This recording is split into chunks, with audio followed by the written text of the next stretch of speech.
Doctor ആബി ജിമിനോട് ചോദിക്കട്ടെ, ഇവിടെയാണ് ഒരുപക്ഷെ മതത്തിൻ്റെ അല്ലെങ്കിൽ ദർശനത്തിൻ്റെ ഫിലോസഫിയുടെ പ്രസക്തി വരുന്നത്. മതം അത്തരം ഒരു ദർശനം നൽകുന്നുണ്ട്, പക്ഷേ മതത്തിലൂടെ മാത്രമേ ആ ദർശനം ഉണ്ടാക്കാൻ കഴിയൂ എന്ന് എനിക്ക് തോന്നുന്നില്ല. മതം ഒരു പ്രത്യേക രീതിയിൽ തോന്നുന്നില്ല, അതിൻ്റെ ആവശ്യമില്ലാന്ന് വെച്ചാൽ മതം, എല്ലാ മതങ്ങളും ഒരു ആശയവാദപരമായിട്ടുള്ളൊരു അംശം അതിലുണ്ട്. അതിൽ ഈ വസ്തുനിഷ്ഠമല്ലാത്ത ഒരു ഒരു ഒരു ഒരു ചിന്താ ആശയത്തിൻ്റെ ഒരു അസ്തിത്വമായിട്ട്, അല്ലെങ്കിൽ നമ്മൾ ഇപ്പോൾ കോൺഷ്യസ്നെസ് എന്ന് പറയുന്നതിനെ പറ്റി, അല്ലെങ്കിൽ ഒരു ദൈവസങ്കല്പം അല്ലെങ്കിൽ ഒരു സ്വർഗസങ്കല്പം, ഇതെല്ലാം ഉപയോഗിക്കുന്നുണ്ട്. ഇതെല്ലാം വളരെ പ്രയോജനം ചെയ്യുന്ന കൺസ്ട്രക്ട്സാണ്. നമ്മൾ ഈ കുട്ടികളെ പഠിപ്പിക്കുന്ന ഈ 18ാമത്തെ ആന എന്ന് പറഞ്ഞൊരു കഥയുണ്ട്. ഈ 17 ആനയെ ഭാഗം വെക്കാൻ പറ്റാത്തപ്പോൾ, അത് ഈ 18ാമത്തെ ആനയും കൂടെ വരുമ്പോഴാണ് നിങ്ങൾക്കിതിനെ ഡിവൈഡ് ചെയ്യാൻ സാധിക്കുന്നത്, അല്ലേ? 3 മക്കളിലേക്ക് രാജാവിൻ്റെ കഥ പറയും. ഈ 18ാമത്തെ ആന ഇല്ല, പക്ഷേ അതവിടെ ഉണ്ടാവുന്നത് ഈ പ്രോബ്ലം സോൾവ് ചെയ്യാനായിട്ട് സഹായിക്കുന്നുണ്ട്. അങ്ങനത്തെ ഒരു കൺസ്ട്രക്റ്റ് അന്നത്തെ കാലത്ത് മതം നൽകിയത് ദൈവസങ്കല്പവും അല്ലെങ്കിൽ സ്വർഗസങ്കല്പവും ഒക്കെ ആയിട്ടാണ്. പക്ഷേ ഇതല്ലാതെ തന്നെ ഈ പ്രോബ്ലം മനസ്സിലാക്കാനുള്ള കഴിവ് നമ്മൾ നേടുകയാണെങ്കിൽ അല്ലാതെ തന്നെ ഈ പ്രോബ്ലം നമുക്ക് സോൾവ് ചെയ്യാനായിട്ട് സാധിക്കുന്നു. അപ്പോൾ ആ രീതിയിൽ ഇത്തരത്തിലുള്ള ഒരു ദൈവത്തെ പേടിച്ച് നമ്മൾ സത്യസന്ധരായിട്ടിരിക്കണം എന്ന് പറയുന്നതിനേക്കാളും സത്യസന്ധരായിട്ടിരിക്കുക എന്നുള്ളത് സമൂഹത്തിൻ്റെ ഈ ദർശനത്തിൻ്റെ ഭാഗമായിട്ട് സമൂഹത്തിൻ്റെ സ്ഥായിയായ നിലനിൽപ്പിന്, നീതിബോധത്തിലുള്ള നിലനിൽപ്പിന് ആവശ്യമാണ് എന്ന് അറിഞ്ഞുകൊണ്ട് അത്തരം ഒരു ജീവിതചര്യ സ്വീകരിക്കുന്നത് കുറച്ചുകൂടി ഉയർന്ന തലമെന്നാണ് എൻ്റെ ഒരു വിലയിരുത്തൽ. നമ്മുടെയൊക്കെ നമുക്കൊരു സത്തയുണ്ട്, ഒരു ആധ്യാത്മ സത്ത, ഒരു സ്പിരിച്വൽ എസൻസ് ഉണ്ട്. അതെല്ലാവർക്കും കണ്ടെത്താവുന്നൊരു കാര്യമാണ്. അങ്ങനെ എല്ലാവരും ഒന്ന് യൂണിഫൈ ചെയ്യാൻ പറ്റുന്നൊരു കാര്യമാണ്. ഒന്ന് പറഞ്ഞാൽ അത് ഡോക്ടർ യോജിക്കുമോ? അതും ഒരു കൺസ്ട്രക്റ്റാണെന്നാണ് ഞാൻ പറയുക. നമുക്ക് ഈ സത്ത എന്ന് പറയുന്നത് ഈ ഭൗതിക ശരീരത്തിനെ ആശ്രയിക്കാത്ത ഒരു സത്തയുണ്ടോ? ഭൗതിക ശരീരം നശിച്ചു കഴിഞ്ഞാലും ഈ സത്ത വളരെ രസകരമായ അത്തരം അത് ഇപ്പോൾ ഏറ്റവും ഉദാത്തമായ ദർശനങ്ങളിലും ഭാരതീയ ദർശനങ്ങളിലും അത്തരം ഒരു സത്ത അസ്യൂം ചെയ്തുകൊണ്ടാണ് ഇപ്പം നമ്മൾ ബ്രഹ്മസങ്കല്പം, ഏറ്റവും ഉദാത്തമായ ബ്രഹ്മസങ്കല്പം അങ്ങനെയാണ്. പക്ഷേ അതും ഒരു കൺസ്ട്രക്റ്റ് ആണെന്നാണ് എനിക്ക് തോന്നുന്നത്. ആ സങ്കല്പം എനിക്ക് ജീവിതത്തിന് ഒരു അർത്ഥം ഉണ്ടാക്കുന്നതിന് സഹായിക്കുന്നെങ്കിൽ അത് യൂസ്ഫുൾ കൺസ്ട്രക്റ്റാണ്. പക്ഷേ അതില്ലാതെ തന്നെ ഇപ്പം നമ്മൾ ഈ മരണത്തോടുകൂടി എൻ്റെ അസ്തിത്വം അവസാനിക്കുന്നു, ബോധമില്ലാതാകുന്നു. അപ്പോൾ ആ ബോധം എന്ന് പറയുന്നത് മരണത്തോടുകൂടി അവസാനിക്കുന്നു എന്ന് പറഞ്ഞാൽ തന്നെയും ആ ബോധം പ്രധാനമാണ്. ഈ ബോധം സമൂഹത്തിൻ്റെ ഭാഗമായിട്ട് എന്നെ കൊണ്ടുവരുന്നതിന് ഈ ബോധം എനിക്ക് ഉപയോഗിക്കാൻ കഴിയുകയാണ് എങ്കിൽ അത് മതി. മറ്റേതുണ്ടെങ്കിൽ, അല്ലെങ്കിൽ ഇതില്ല ഉണ്ടോ ഇല്ലയോ എന്നുള്ളൊരു ഉത്കണ്ഠ ഉണ്ട് എന്ന് ഉറപ്പിക്കാൻ സാധിക്കുന്നവർ ഭാഗ്യവാന്മാരാണ്, അവർക്ക് വിശ്വാസമുണ്ട്. പക്ഷേ ഇല്ലെങ്കിലും എനിക്കിത് ചെയ്യാൻ സാധിക്കുന്നു. ഈ ബോധമുള്ള ഒരാൾ എന്താ ചെയ്യുന്നത്? അത് ചെയ്യുന്നതിന് എനിക്ക് വേറൊരു മോഡലിലൂടെ സാധിക്കുന്നുവെങ്കിൽ അതും അതേ പേർപ്പസാണ് സെർവ് ചെയ്യുന്നത്. ഈ ബഹുത്വമെല്ലാം അനുഭവിക്കുന്ന മായയുടെ ഒരു വിളയാട്ടം കൊണ്ടാണെന്നാണല്ലോ നമ്മൾ പൊതുവെ പറയുന്നത് അദ്വൈതത്തിൽ. അത് ഈശ്വരനിലോ ഒന്നും ആരോപിക്കുന്നില്ലല്ലോ. അങ്ങനൊരു വ്യത്യാസമില്ല അവിടെ. അല്ല, അവിടെ ഈശ്വരനിൽ സമർപ്പിച്ച് എല്ലാം ചെയ്യുക, അത് അങ്ങനെ പറയുന്നതിൽ സ്വന്തം ഉത്തരവാദിത്വത്തിൽ നിന്നുള്ള ഒരു ഒഴിഞ്ഞുമാറൽ ഇല്ലേ എന്ന് എനിക്ക് സംശയമാണ്. അത് സ്വന്തം ഞാൻ ആയിട്ട് ചെയ്യേണ്ട കാര്യങ്ങളുണ്ട്, അത് ചെയ്യലാണ് എൻ്റെ ധർമ്മം. അത് ഈശ്വരാർപ്പിതമായി ചെയ്യുക എന്നുള്ളതുകൊണ്ട് ഞാൻ അതിൻ്റെ അഹങ്കരിക്കുന്നൊന്നുമില്ല. അത് ഒരു പ്രയോജനകരമായ ഒരു സ്ട്രക്ചറാണ്, ആയിക്കോട്ടെ. പക്ഷേ ഇത് നമ്മൾ ദൈവത്തിന് വേണ്ടിയാണ് ചെയ്യുന്നത്, അല്ലെങ്കിൽ സ്വർഗം കാംക്ഷിച്ചാണ് ഇത് ചെയ്യേണ്ടത്, അല്ലെങ്കിൽ മോക്ഷം കാംക്ഷിച്ചാണ് ചെയ്യേണ്ടത് എന്ന് പറയുന്നതിനേക്കാൾ, ഇതിപ്പോൾ ഭഗവത്ഗീതയിൽ തന്നെ അല്ല, അത് മാത്രമല്ല, ഇപ്പോൾ പല തലത്തിലും ഉണ്ടല്ലോ ഗീതയിൽ പറയുന്നത്. ഈ ഹതോവാ പ്രാപ്സ്യസി സ്വർഗം ജിത്വാവാ ഭോക്ഷ്യസേ മഹീം എന്ന് പറയുന്നത്. മരിച്ചാൽ നീ സ്വർഗത്ത് പോകും, ജയിച്ചാൽ നീ രാജ്യം ഭുജിക്കും എന്ന് പറയുന്നതും ഒരു ആർഗ്യുമെൻ്റാണ്. ഈ നീതിബോധം എന്ന് പറയുന്ന ഒരു വ്യക്തിക്ക് ജന്മനാ കിട്ടുന്നതായിരിക്കും, അതോ അതും ആർജിക്കുന്നതാണോ?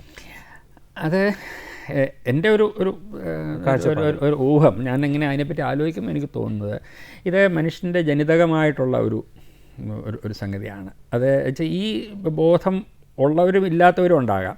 പക്ഷേ ഇത് നൽകാൻ കഴിയുന്ന സമൂഹങ്ങളാണ് നിലനിന്നിരിക്കുന്നത്. പല ട്രൈബ്സും ഉണ്ടായിരുന്നു ആദ്യകാലത്ത്. ഇതില്ലാത്തത്, ഈ കൂട്ടായ്മ നിലനിർത്താൻ കഴിയാത്ത ട്രൈബുകൾ തമ്മിലുള്ള മത്സരത്തിൽ തോറ്റുപോവുകയും എലിമിനേറ്റ് ചെയ്യപ്പെട്ടിട്ടുണ്ടാകും.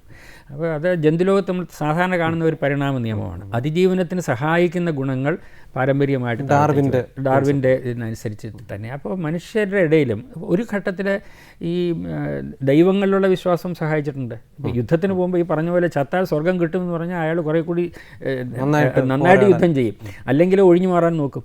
അപ്പോൾ ഈ മതബോധം അല്ലെങ്കിൽ ദൈവങ്ങൾ എന്തായാലും ദൈവം ശരിയാണോ തെറ്റാണോ എന്നുള്ളതല്ല, വിശ്വാസം ഉണ്ടോ എന്നുള്ളത് വളരെ പ്രധാനമാണ് ഇത്തരം സന്ദർഭങ്ങളിൽ. അപ്പോൾ ഈ മതവിശ്വാസം അതിജീവനത്തെ സഹായിച്ചിട്ടുണ്ട് എന്നാണ് ഇപ്പോൾ നരവംശാസ്ത്രജ്ഞന്മാർ പറയുന്നത്. അപ്പോൾ അത് വളരെ പ്രധാനപ്പെട്ട ഒരു ശാസ്ത്രീയ തത്വമാണ്. അപ്പോൾ ഇത്തരം വിശ്വാസങ്ങൾ നിങ്ങളുടെ ഇപ്പോൾ സമൂഹത്തിന് വേണ്ടി ജീവിക്കുക, സമൂഹത്തിന് വേണ്ടി മരിക്കുന്നത് ശ്രേയസ്കരമാണ് എന്ന് വ്യക്തികൾ കരുതുന്ന ഒരു സമൂഹം തീർച്ചയായിട്ടും നന്നാവും. അതേസമയത്ത് ഞാൻ എൻ്റെ കാര്യം നോക്കിയാൽ മതി, അവനവനിസം ആണ് എങ്കിൽ അപ്പോഴാണ് നമ്മുടെ പണ്ട് കഥയിൽ പറയുന്ന പോലെ എല്ലാവരും ഏതായാലും പാലൊഴിക്കും, പിന്നെ ഞാൻ വെള്ളം ഒഴിച്ചാലും കുഴപ്പമില്ലല്ലോ എന്ന് ഓരോരുത്തരും കരുതുന്ന ഒരു സമൂഹം നന്നാവില്ല. അപ്പം അതിന് സഹായിക്കുന്ന ഒരു കൺസ്ട്രക്റ്റ് തീർച്ചയായിട്ടും മതമാണ്. പക്ഷേ ആ മതത്തിൻ്റെ സഹായം ഇല്ലാതെ തന്നെ സാമൂഹിക ബോധത്തിൽ നിന്ന് അത്തരത്തിലുള്ള ഒരു മാതൃക, ഈ 4ാം കോളം ബ്ലാങ്ക് ആയിട്ട് കിടക്കുകയാണ് അല്ലേ, നമ്മൾ പറഞ്ഞ ഒരു സമന്വയത്തിൽ ആ 4ാം കോളത്തിൽ ഈ 3നെയും ഘടിപ്പിക്കുന്ന ഒരു ശാസ്ത്രീയമായ ഒരു മാതൃക തന്നെ നൽകാൻ നമുക്ക് കഴിയും എന്നാണ് എൻ്റെ വിശ്വാസം. ഇന്ന് ഈ ലോകത്തിൽ നടക്കുന്ന ഫ്രാൻസിസ് ഫുക്കിയാമയുടെ പോസ്റ്റ് ഹ്യൂമൻ ഫ്യൂച്ചർ എന്നുള്ള പുസ്തകത്തിൽ ഈ മനുഷ്യൻ്റെ പ്രകൃതത്തെ മാനിപ്പുലേറ്റ് ചെയ്ത് ഓൾട്ടർ ചെയ്ത് മാറ്റിയെടുത്ത് മറ്റൊരു ഒരു ദശയിലേക്ക് മനുഷ്യൻ കയറുകയാണ്, ഒരു പോസ്റ്റ് ഹ്യൂമൻ ഫ്യൂച്ചർ വന്നുകൊണ്ടിരിക്കുകയാണെന്ന് അദ്ദേഹം പറയുന്നുണ്ട്. വളരെ ഭീതി ജനിപ്പിക്കുന്ന ഒരു ലോകം. അപ്പം ഇത്തരത്തിൽ ഈ സാങ്കേതിക വിദ്യയൊക്കെ തന്നെ വളരെ വിപത്തിനെ, വലിയ അപകടത്തെ വിളിച്ചു വരുത്തുന്നില്ലേ എന്നുള്ളതിനെക്കുറിച്ച് എന്തായിരിക്കും? അത് വളരെ ശരിയാണ് ആ ആശങ്ക. സാങ്കേതിക വിദ്യയെ കയറൂരി വിടാൻ പാടില്ല, ഒരു സമൂഹത്തിനും അത് പറ്റില്ല. അത് പലപ്പോഴും പലരും പറഞ്ഞിട്ടുണ്ട്. സാങ്കേതികവിദ്യ എന്ന് തന്നെയല്ല, ഒന്നിനെയും അതിൻ്റേതായ ഒരു ഇൻറ്റേർണൽ ലോജിക്കിലേക്ക് പൂർണ്ണമായിട്ട് വിടാൻ പാടില്ല. സാമ്പത്തിക മാത്രവാദമുണ്ടല്ലോ, അവിടെയും കുഴപ്പം ഇതാണ്. അപ്പോൾ അതുകൊണ്ട് സാങ്കേതിക വിദ്യയും ശാസ്ത്ര അന്വേഷണവും തീർച്ചയായിട്ടും സാമൂഹിക താല്പര്യങ്ങൾക്ക് വിധേയമായി തന്നെ ആയിരിക്കണം. പക്ഷേ ഇതെങ്ങനെ തീരുമാനിക്കുമെന്നുള്ളതാണ് പ്രശ്നം. ഇപ്പോഴത്തെ ഒരു പോക്ക് ഈ നിയന്ത്രണങ്ങൾ മാർക്കറ്റിൽ നിന്ന് വരുന്നു, വിപണി ഇത് തീരുമാനിച്ചോളും. ഇത് സമൂഹത്തിന് ഗുണകരമാണ് എങ്കിൽ ആളുകൾ അത് വാങ്ങും, അല്ലെങ്കിൽ അതിനുവേണ്ടി പണം മുടക്കും. അതുകൊണ്ട് തന്നെ അത് എല്ലാവർക്കും ഗുണകരമാണെന്ന് വിചാരിക്കാം എന്നാണ്. അത് ശരിയായ ഒരു മാർഗ്ഗമാണെന്ന് എനിക്ക് തോന്നുന്നില്ല. പലരും അതിനെ എതിർക്കുന്നുണ്ട്. അപ്പോൾ വിപണിക്ക് വിടുന്നതിന് പകരം ബോധപൂർവമായ ഒരു ഇടപെടൽ ഉണ്ടാവണം. പക്ഷേ ആ ഇടപെടലിനെ സഹായിക്കുന്ന ഒരു രാഷ്ട്രീയ രൂപം എന്തായിരിക്കും? തീർച്ചയായിട്ടും അത് ജനാധിപത്യപരമായിരിക്കണം. അതിൽ ജനാധിപത്യപരം എന്ന് പറയുമ്പോൾ ആളുകളുടെ കാഴ്ചപ്പാടിനെയും അഭിപ്രായ രൂപീകരണത്തെയും സ്വാധീനിക്കുന്ന പല ശക്തികളുണ്ട്, മീഡിയ ഉൾപ്പെടെ.